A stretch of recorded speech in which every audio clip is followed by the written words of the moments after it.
ayan. May nag-comment sa akin. Sabi niya, bakit ang galing-galing mo magtagalog? Paano kaya malalaman kung Ilonggo yung yung nagsasalita? Siguro, hindi ko alam kasi pag Ilonggo ka, malalaman Ay, sige na, kainin mo na yung challenge. Na Ilonggo ka, siguro sa pananamit. Kasi kaming mga Ilonggo, lagi kaming itim. Okay, let's see this person, how he eats tea. Because he never had before.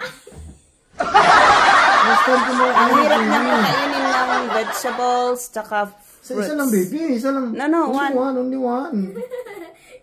So, this is yellow kiwi.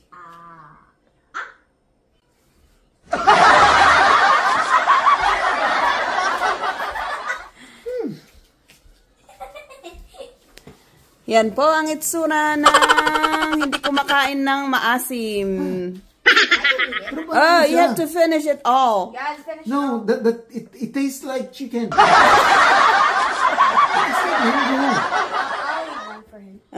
Para siyang Indian mango, me. Ang sarap niya. Ubusin mo na, marami kang daldal.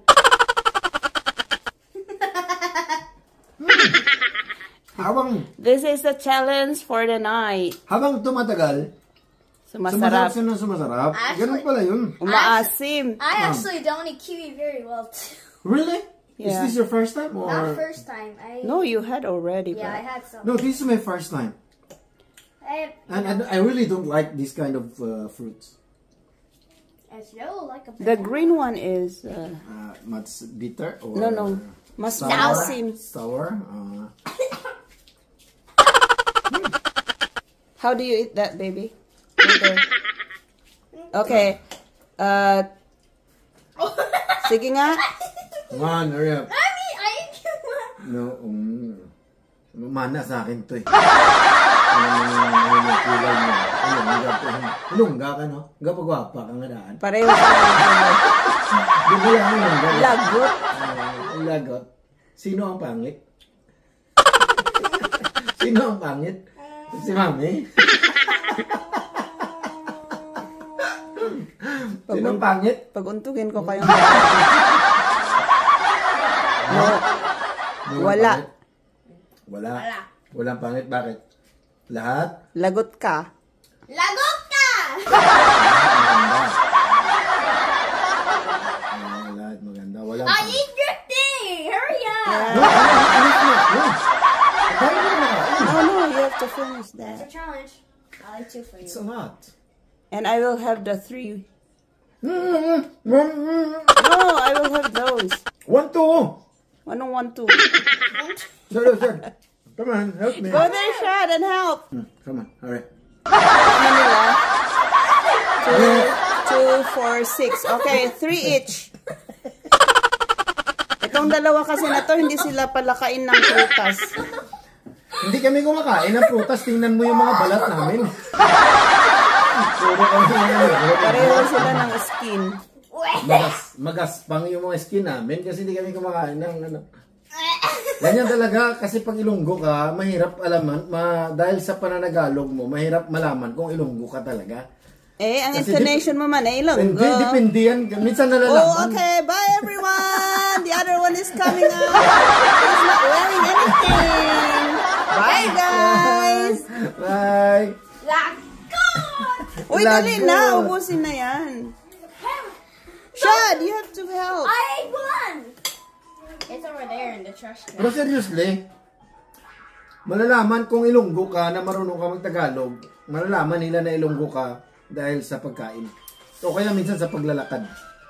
Bakit? Anong